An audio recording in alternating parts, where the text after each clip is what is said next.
Be ye therefore perfect, even as your Father which is in heaven is perfect. Matthew 5 verse 48. It may seem strange that I've chosen to use Jesus as an example of this process. For why would he have to go through any process of perfection? Surely he was already perfect and sinless. To understand the answer, we need to realize that being sinless is different from being perfect. Paul writes in his letter to the Hebrews, chapter 5 and verse 8, Jesus, though he was a son, learned obedience by the things which he suffered, and being made perfect, he became the author of eternal salvation. We know that Jesus was without sin, so it is obvious that this perfection cannot be anything to do with sin. It could only concern his spiritual growth and maturity, the process of being made perfect. Therefore, when Jesus tells us to be perfect, he cannot possibly be referring to a sinless life, but to a life of obedience and maturity. A study of the life of Jesus will plainly show that he went through the very things that he asks us to go through, because it is God's way for everyone, even his own son. Out of Egypt.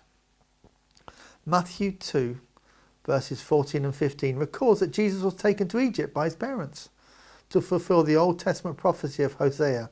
Out of Egypt have I called my son. Hosea 11 verse 1 is referring to Israel. And we know that God called the whole nation of Israel out of Egypt.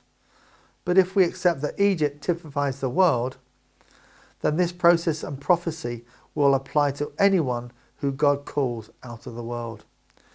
Jesus physically came out of Egypt, and this was symbolic. But he also abandoned the world's systems entirely when he started his ministry. Up to the time when he began his ministry, it seems that no one thought of Jesus as anything but the carpenter's son. When he started to preach and do miracles, Mark 3:21 states that his friends said he was beside himself. In other words, he'd gone mad. What made them say this? It was not the miracles, because madmen do not do miracles. I believe it was his new lifestyle that they thought was madness, to forsake everything and leave the world. A new lifestyle. Personally, I find that Christians will allow me a difference of opinion on many non-fundamental issues, but when I challenge them with a different lifestyle, this always brings opposition. It is always a greater challenge than doctrine, because lifestyle is belief in action or proof of conviction. A strong conviction without action does not have any merit at all. When Jesus started his ministry, he left all, lived entirely by faith, and preached the gospel. There is no record at all that Jesus ever mended a table or a chair or did anything to earn his own living once he had started his ministry. Read Luke 12 verses 13 and 14 for an example of Jesus' refusal to be drawn into any legal debate. He never once talked against the Roman occupation, despite its cruelty and injustice. His statement was that his kingdom was not of this world, and all his teachings and lifestyle testify to this fact. What a testimony it would be if present-day Christians would live as aliens and pilgrims in this world and not dependent on its systems. Jesus in the wilderness. When Jesus asks us to sit down and consider the cost, it is because he also had to count the cost himself. Why did Jesus need to be tempted in the wilderness? It is because he had the flesh, the old nature of Adam. With free will, there also comes a possibility for sin. Jesus must have had his own free will, or his prayers in Gethsemane do not make any sense. Clearly there was a battle of two wills. The devil's questions must have appealed to Jesus' flesh, or else it was no test.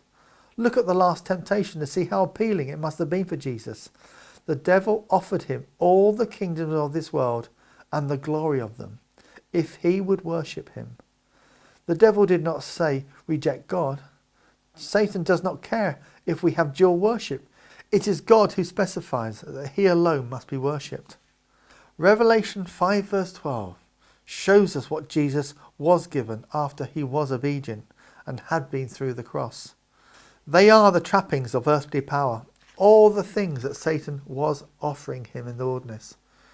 Jesus is worthy to receive power and riches and wisdom and strength and honour and glory and blessing. These things are offered to Jesus, but without the cost of the cross. Satan was offering him nothing less than the position of Antichrist. Instead of Jesus suffering and taking the sins of the whole world upon himself, Satan was giving him the alternative to evade the cross and its sufferings and rule the world as Antichrist. He wanted Jesus to persuade the whole world to worship Satan, as the Antichrist will surely do. I can almost hear him taunting Jesus. Don't be foolish, Jesus. Why should you die for these people? They always disobey God in the end anyway. Why should you die for them? They are not worth the price. Even when God restores them, it is only a matter of time before I seduce them again. History has proved it. Jesus, they are not worth it. Of course you will inherit the world if you die for them. But why go through that when you can have it now without the cross? Sweat like blood. Surely it was a great and real temptation for Jesus to be offered the things that had already been promised immediately and without any pain. If you have any doubts at all about the severity and pressure that this put upon Jesus, then read how he prayed in Luke 22:41-44. Before he went to the cross, as he prayed to his Father, his sweat was like great drops of blood falling to the ground. And he said, Father, take this cup from me. My will is to refuse the cross. Nevertheless, your will be done. He prayed this not once but 3 times. Our enemy is far too cunning to offer us something that could not tempt us. He is a master of strategy. This battle in the wilderness is the same one that Moses faced. Only after Moses had been 40 years in the wilderness did God say he was the meekest man on the earth. Jesus took 40 days to overcome his flesh. Jesus and Moses both went through this process before they started their ministries. Not for novices. How could you or I for one moment suppose we were above the same test? It is presumptuous to go into the ministry before God has dealt with us. No wonder there are tragedies among God's ministers.